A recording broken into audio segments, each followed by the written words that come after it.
I come from a very humble background. Born at a village, thatched house, Where was that? Down close to Nampundu. Okay. Yeah. So in a thatched house, no electricity. Got to see electricity when I was 10. Very poor background. In fact, we are so poor such that the poor called us poor. Devil poor. Yes. So from there, got through to a community school where we are learning in vernacular. In fact, even English itself, we learned it in Nyanja. Oh, okay. That was the best. That was the best. So from there, I did pretty well. Grade 7, got to Matero Boys. It's from Matero Boys where I discovered actually that we were poor. Because that is a mission school and it had a very high cutoff point. Yeah. So it's one of the few schools where you find the rich and the poor in the same school. Then you meet just based on results, yes, marks. So that's where I discovered that I was poor. I was coming from a poor family. Because at the village, everyone is, so poverty is normal. Yes, so yeah. Then I made a decision that I would want to swim out of poverty. I made a decision from there. They started small business, selling pamphlets. From pamphlets, go to the village, open the kiosk. Subscribe now for more on the Think Talk podcast. Welcome back to our Think Talk podcast. We've been running a series with Dumisani, getting to know what they were doing, the vision for the working from DRC to Zimbabwe, and also the benefits that they have seen. But also what really touched me is that ordinary people, some of them from the villages, we are able to testify the impact that he has had. And then he was saying, you don't have to be this professor, this big. Maybe you could be thinking, when I'm a professor, I can do this. Just what you are, you can impact somebody. You are a billboard. So what are you doing? But I wanted to, because sometimes when we're talking about professors, doctors, Dumisani, we think that these are very coming from heaven already packaged. But we are starting just small but surely. So let's hear the story of Dumisani. Where did he start from, and what is he running, and what is possible for you? He said, impossibility is just a word. So let's listen to Dumisani. Welcome, sir. Thank you. All right. So we have talked so many things, sir, but I wanted just to zero down. You mentioned village in our discussion previously. So I want to hear what village is this, and how did you start your life? Where were you born? And how did you come to Lusaka? And then what kind of businesses are you doing? And somebody can be encouraged. Who knows? Maybe me. Okay, yes. Great. Thank you, Prof. A number of people know my story. Yes. But for those that have no idea, I come from a very humble background. Born at a village, thatched house, Where was that? Down close to Nampundu. Okay. Down Like you go to Mumba. But you can use Mumba, but the easier one would be using McKinney Road from Cosmopolitan heading that way. Okay. Yeah. So in a thatched house, no electricity. Got to see electricity when I was 10. Very poor background. In fact, we are so poor such that the poor called us poor. Devil poor. Yes. So from there, got through to a community school where we are learning in vernacular. In fact, even English itself, we learned it in Nyanja. Oh, okay. That was the best. That was the best. So from there, I did pretty well. Grade 7, got to Matero Boys. It's from Matero Boys where I discovered actually that we were poor. Because that is a mission school and it had a very high cutoff point. Yeah. So it's one of the few schools where you find the rich and the poor in the same school. Then you meet just based on results, yes, marks. So that's where I discovered that I was poor. I was coming from a poor family. Because at the village, everyone is, so poverty is normal. Yes, so yeah.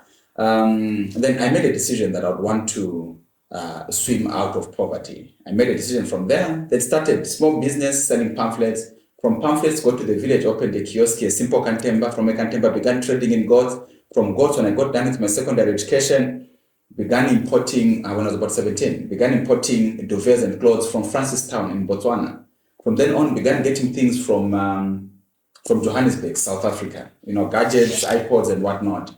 At 20, founded a software company with 2 other friends who were at the University of Zambia. So we registered a company called Glad Tidings Software Limited, and we have a package called Glad Tidings eSchool, which, by the way, is the most used school management system in Zambia to date. Mm. So that's what gave us the breakthrough.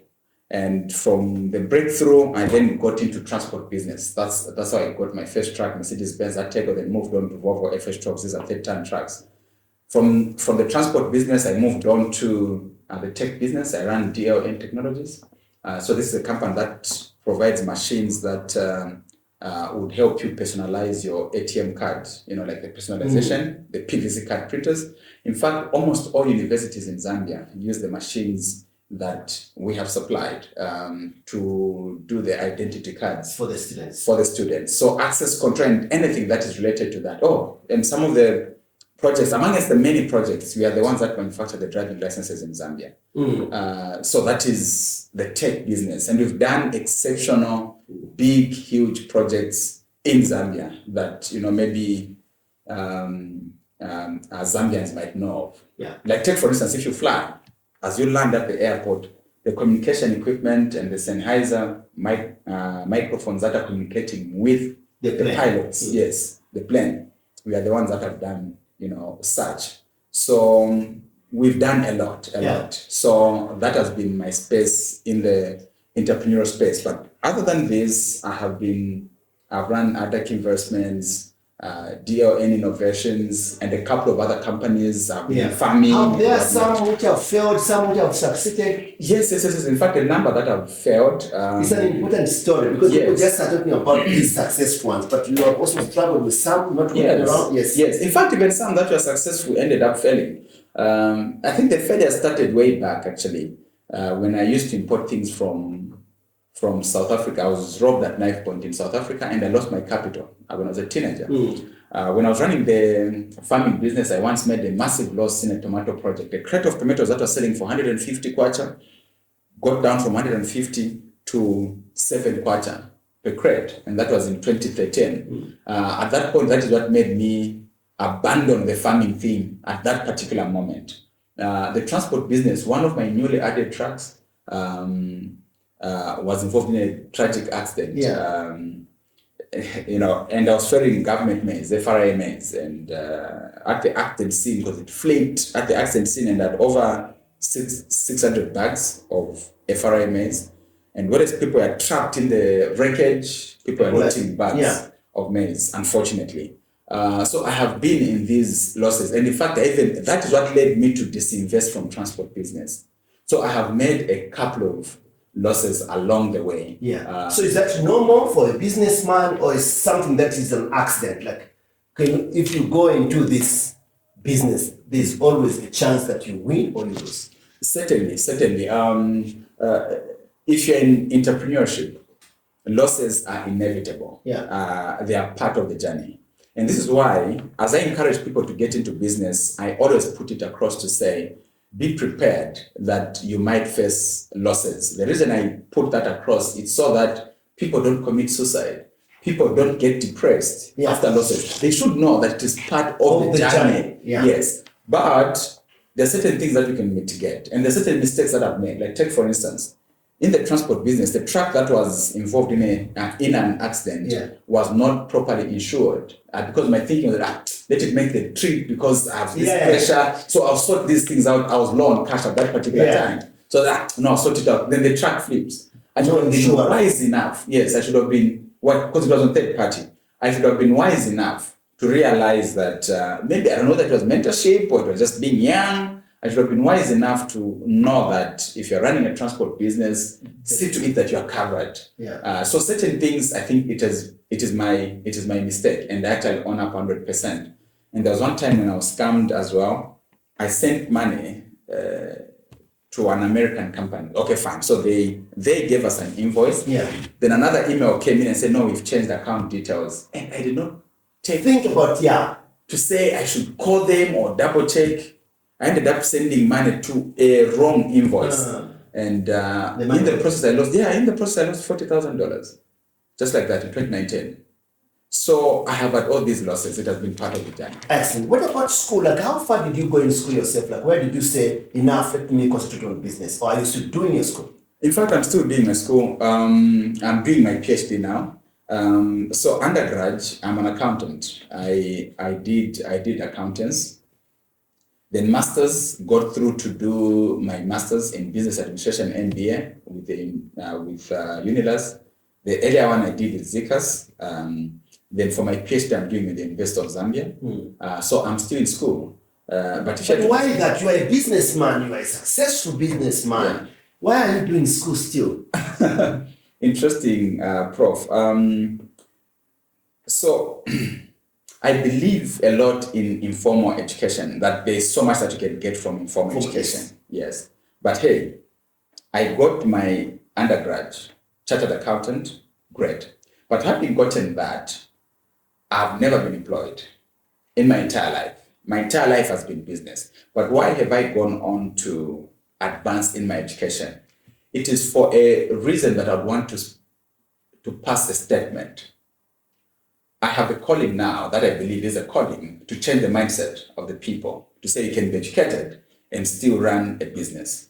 But if I just have the initial degree, those who have masters and have PhDs, they'll think, and if you he failed, so that's why he's just talking about business. Yeah. So for the sake of the week. For the sake of the week. So I say, okay, fine. So you think me, I'm equally intelligent. Yes. So I'll meet you academically. So let us go up to PhD. Yeah. Academically. We sort each other out there so that when we sit on the table and say, oh, you're a doctor. Yes, the message is not affected. So, Doc, Prof, the reason I'm going to school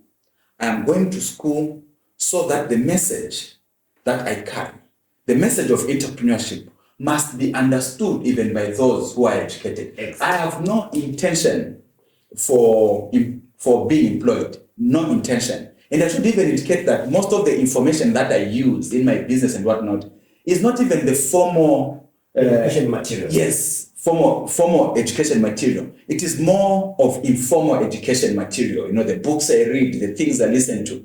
It is coming from there. That is what I use for my business. But I decided to punish myself amidst a tight schedule so that I study, I research, and we stand. All of us are doctors. Having studied, then we say, let us discuss. You remind me of myself. And people ask me, like, you are a doctor, you are a PhD, I've got about 3 master's degree, and I'm a professor. But why do you have to have all those qualifications? And my answer is just what you have said. I don't need all these degrees, actually. But the world has been framed in that way. Yeah. So I work with Americans, British people, different colors of people. And somehow when they see an African, they have got this thing that they will be, 1, uneducated, 2, they will be finding it difficult to explain something, and think that they won't have money. And so when I'm discussing even salaries, when I put a salary there, people say, how can an African ask for this amount of money? I said, but why are other people asking and not us? So I got all these qualifications. So all the weekends, the whole world, which is looking at us in a way, can just look at that and keep quiet. Then my message is not disrupted. That's why I remind you. Oh, I love the sound of that. We have to take a break. And I think you can also send a message. And Dumisani is going to be available. I think we can bring those questions to him. He can answer. So please do join us in the next episode. Thank you so much. Subscribe now for more on the Think Talk podcast.